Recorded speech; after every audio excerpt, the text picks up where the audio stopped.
on m'appelle, ou je m'appelle moi-même, témoin au deuxième degré, ou alors témoin par procuration. Parce que ce que j'ai dit, ce que j'écris dans mes pièces, dans mes romans, dans mes poèmes, dans mes essais, c'est ce que j'ai vu ou ce qu'on m'a dit. Donc je suis un témoin par procuration, effectivement, parce que je n'étais pas au Rwanda quand le génocide se perpétrait.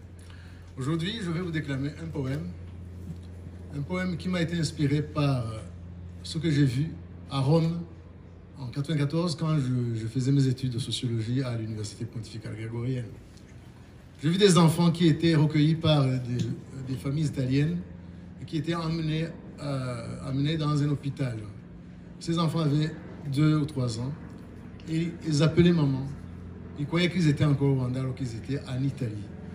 Et je suis allé les voir comme Rwandais qui vit à Rome. J'ai été ému.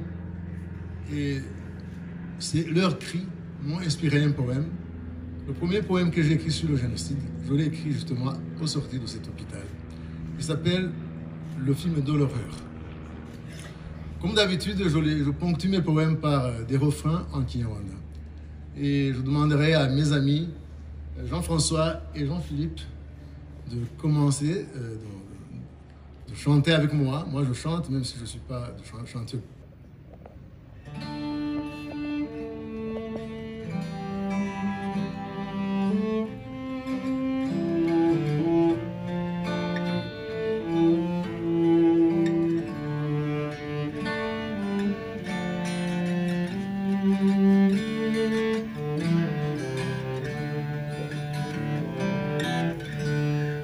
Amarira, amarira, ni menshi, agahinda kari hose, nimuze banyarwanda,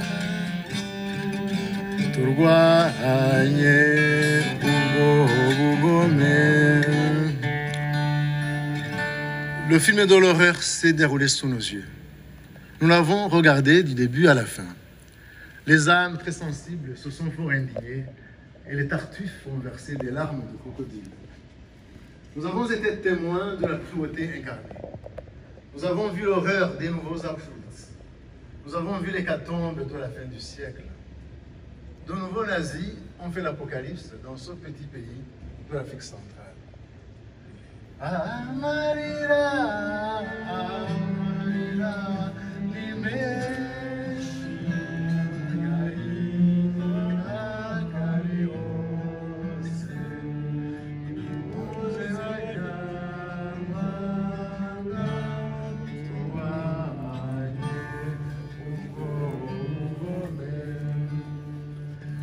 Les cris désespérés des femmes qu'on éventrait, les cris assourdissants des filles qu'on violait. Et quand j'ai voulu pleurer, je me suis rendu compte que je n'avais plus de larmes. Et moi qui croyais avoir un cœur de poète, je me suis retrouvé avec un cœur de marbre. Comprenez-vous, amis, vous qui avez encore des larmes, comprenez-vous le drame de cette métamorphose?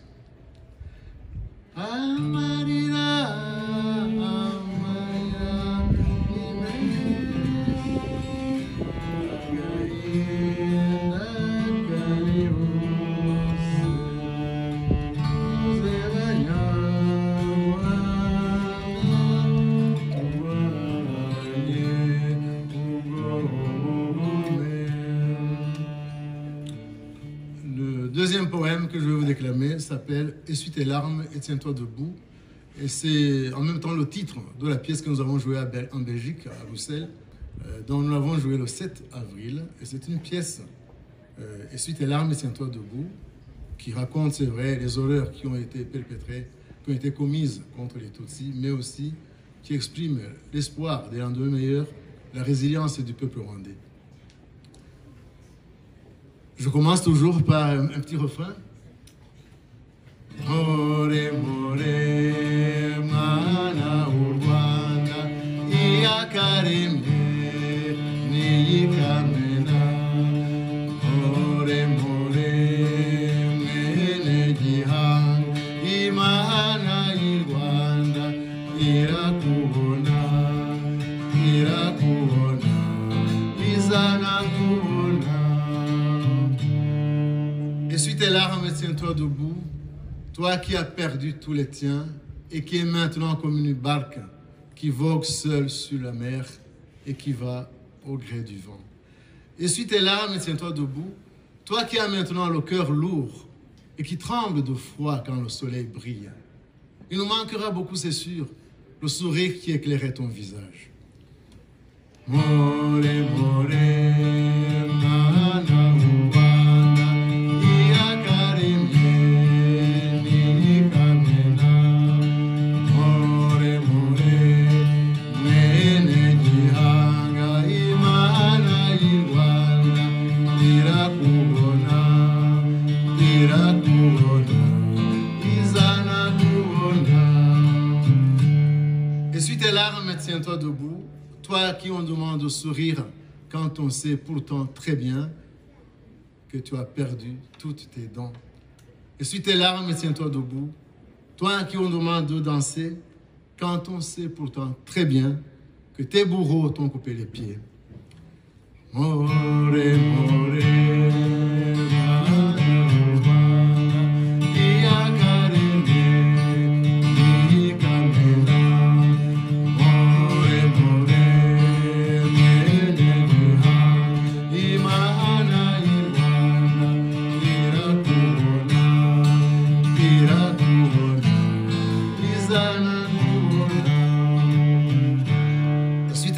tiens-toi debout, toi à qui on demande de chanter quand on sait pourtant très bien que ton âme est chagrinée.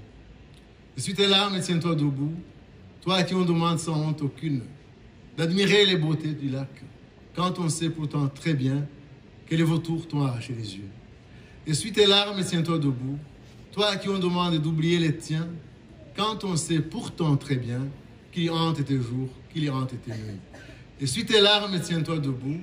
Essaie de fermer les yeux sur le passé, mais que le passé te serve de phare, afin que ce qui est arrivé ne se reproduise plus. More, more, mana, uwana, iakaremie, nikamena.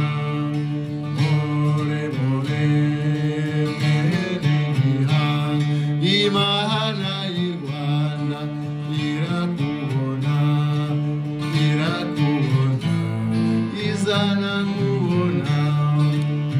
Essuie tes larmes et tiens-toi debout. Essaie de fermer les yeux sur le passé, mais que le passé te serve de phare, afin que ce qui est arrivé ne se reproduise plus. Essuie tes larmes et tiens-toi debout. Essaie de fermer les yeux sur le passé, mais que le passé te serve de phare, afin que ce qui est arrivé ne se reproduise plus. Essuie tes larmes et tiens-toi debout. Essaie de fermer les yeux sur le passé, mais que le passé te serve de phare, afin que ce qui est arrivé ne se reproduise plus.